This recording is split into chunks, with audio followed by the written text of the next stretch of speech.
Good morning आशा करी आपनारा भालो आछेन। आबार एकटा नतून ब्लग निये चले एलाम। आमी आर हाप्पू भालो आछि। आजकेर ब्लगटा आमी शुरू करछि एकदम सकाले थेकेई। ता आजके आमी कि একটা লাঞ্চ মেনু আমার মনে হয় আপনাদের সঙ্গে শেয়ার করব। তো দেখি সেটা কতটা করতে পারি। হাপ্পু এখনো ঘুমোচ্ছে, কারণ হাপ্পুর ভোরবেলা উঠে গেছিল, মোটামুটি 3:30 4টে নাগাদ উঠে গেছিল। তারপরে তো ঘুম হয়নি, তাই জন্য এখন ঘুমিয়ে আছে। আমি আপনাদের সঙ্গে দেখাচ্ছি আজকে কি কি আমি ব্রেকফাস্টটা আমি বাইরে থেকে এনেছি। হাপ্পু যখন উঠবে ও তো এগুলো খায় না, ওর খাবারটা আলাদাই হবে, দুধ কর্নফ্লেক্স ও খাবে, কিন্তু আমারটা আমি আপনাদের সঙ্গে শেয়ার করছি। এই যে দেখুন হাপ্পু ঘুমোচ্ছে, দেখতেই পাচ্ছেন হাপ্পু ঘুমিয়ে আছে। আর এইটা হচ্ছে আজকে আমার ব্রেকফাস্ট। এটা হচ্ছে পুরি নিয়েছি আর আলুর তরকারি। মিষ্টি আমি, আপনারা জানেনই আমি মিষ্টি খুব একটা খাই না, তাই জন্য মিষ্টি নিইনি। তা আজকে এতটা এখন আপনারা দেখলেন, এরপরে দেখি লাঞ্চটা আপনাদের সঙ্গে কিভাবে শেয়ার করি। ওকে ফ্রেন্ডস, আজকে দুপুরে ভাবছি লাঞ্চে একটা অন্য রকমের একটু রেসিপি করব। ফুলকপি দিয়ে এমনি তো কষা আমরা করি, তা আমি একটু অন্য রকমের আজকে করার চেষ্টা করছি, আগেও করেছি। তা এটা হচ্ছে ফুলকপিগুলোকে একটু বড় বড় সাইজের কাটবেন, কেটে একটু অল্প ভেজে নেবেন, ঠিক আছে? বেশি ভাজার দরকার নেই, হালকা একটু ভেজে নিলেই হবে। সেটাই আমি আগে তেল দিয়ে ভেজে নিয়েছি।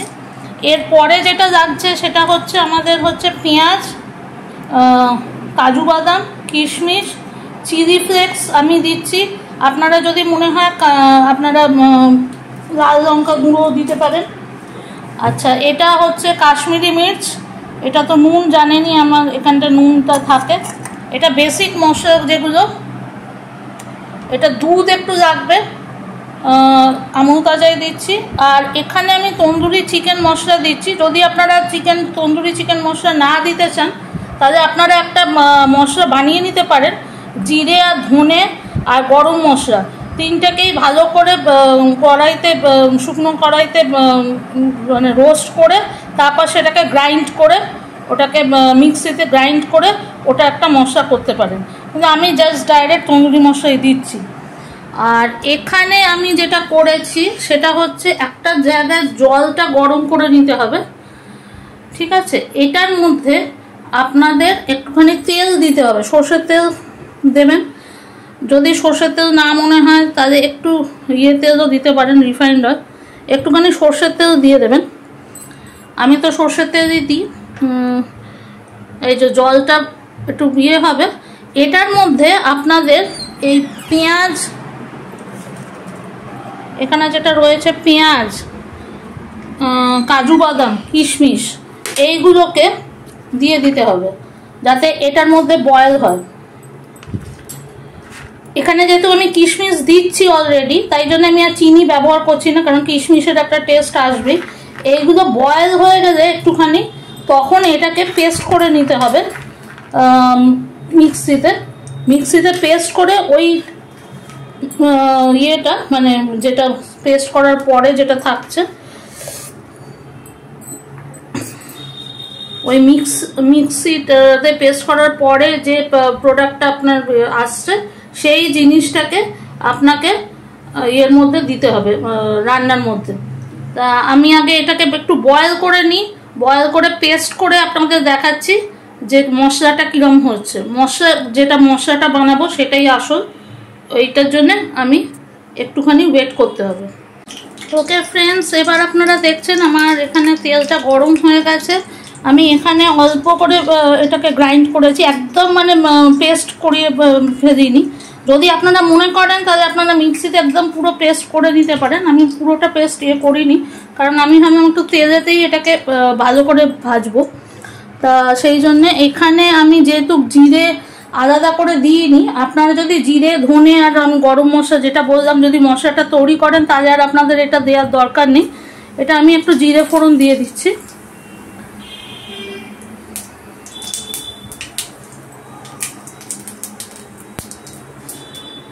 এবার আমি এই যেটা আমি তৈরি করেছিলাম, এটা অলরেডি গরম হয়েই গেছে। তো টেস্টটা খুব ভালো হবে। আর যদি একদম মিক্সিতে ভালো করে আপনারা মনে করেন পিষে নেবেন তাহলে সেরকম করতে পারেন, কোনো অসুবিধা নেই।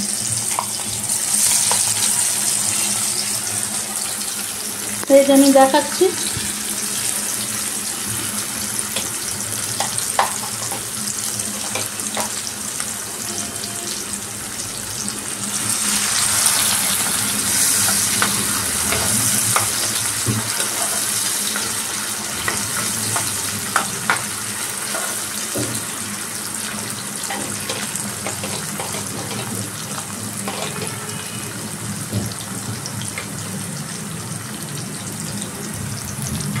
কাজু আর কিশমিশ থাকার জন্য এটা টেস্টটা খুব ভালো লাগে।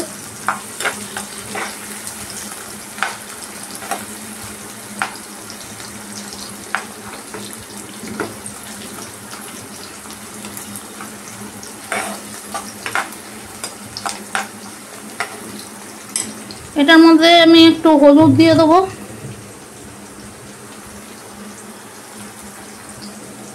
একটু জিরে গুঁড়ো, অল্প একটু ধনে গুঁড়ো, নুন অবশ্যই যাবে। নুনটা যদি আপনারা প্রথম থেকেই নুন দিয়ে ফুলকপিটাকে ভাজেন তাহলে কিন্তু নুনটা মাথায় রেখে দেবেন।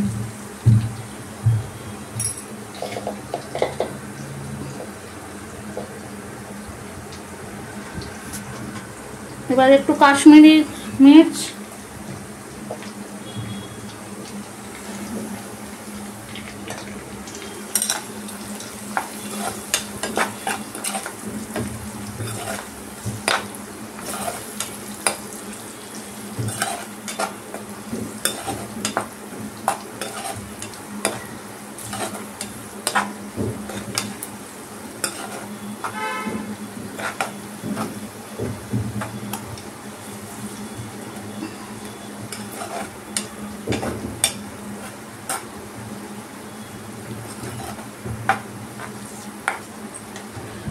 দুধটা একদম লাস্টে দিতে হবে, এখন দিতে লাভ নেই। এখন আমি ফুলকপিটা দিয়ে দিচ্ছি এবং একটু জল দিয়ে কিছুক্ষণের জন্য ঢাকা দিয়ে রাখতে হবে। অ্যাজ ইউজুয়াল, কোনো ব্যাপার নেই।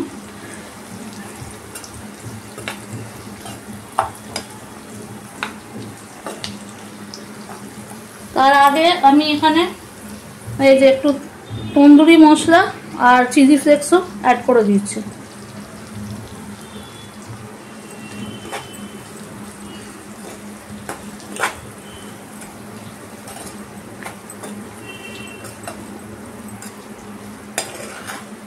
এবার জল দিয়ে অন্তত 10 মিনিটের জন্য একটু ঢাকা দিয়ে রাখবেন।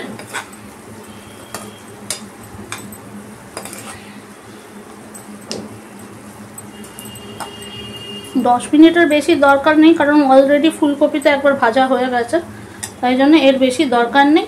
তারপরে লাস্টে নামানোর আগে আমাদের দুধটা অ্যাড করতে হবে। দেখুন আমাদের রান্নাটা প্রায় শেষের দিকে হয়ে গেছে। আমি অল্প একটু দুধ দিয়ে দিচ্ছি, এটা কিন্তু ইয়েতে জাস্ট ক্রিমিনেসটা আনার জন্যে। আর একটু লো ফ্লেমে রাখবেন, নাহলে কিন্তু দুধ ফেটে যেতে পারে, তাই জন্য আর একটু 8-5 মিনিট রেখে আমি এটা নামিয়ে নেব। আশা করি আপনাদের ভালো লাগবে, এটা আপনারা রান্না করে দেখবেন। ওকে, আমাদের রান্না হয়ে গেছে আজকের মতো। এটাই আমরা ভেজিটেবল বলবো না, মানে কলিফ্লাওয়ার কোরমা বলুন বা যাই বলুন, এটাই আমি করলাম, আপনাদের সঙ্গে শেয়ারও করলাম। আশা করি আপনাদের ভালো লাগবে। যদি ভালো লাগে অবশ্যই জানাবেন, কোনো ভুল ত্রুটি হলে অবশ্যই জানাবেন। ওকে, আজকের মতো এতটাই। Okay, bye and see you in next blog.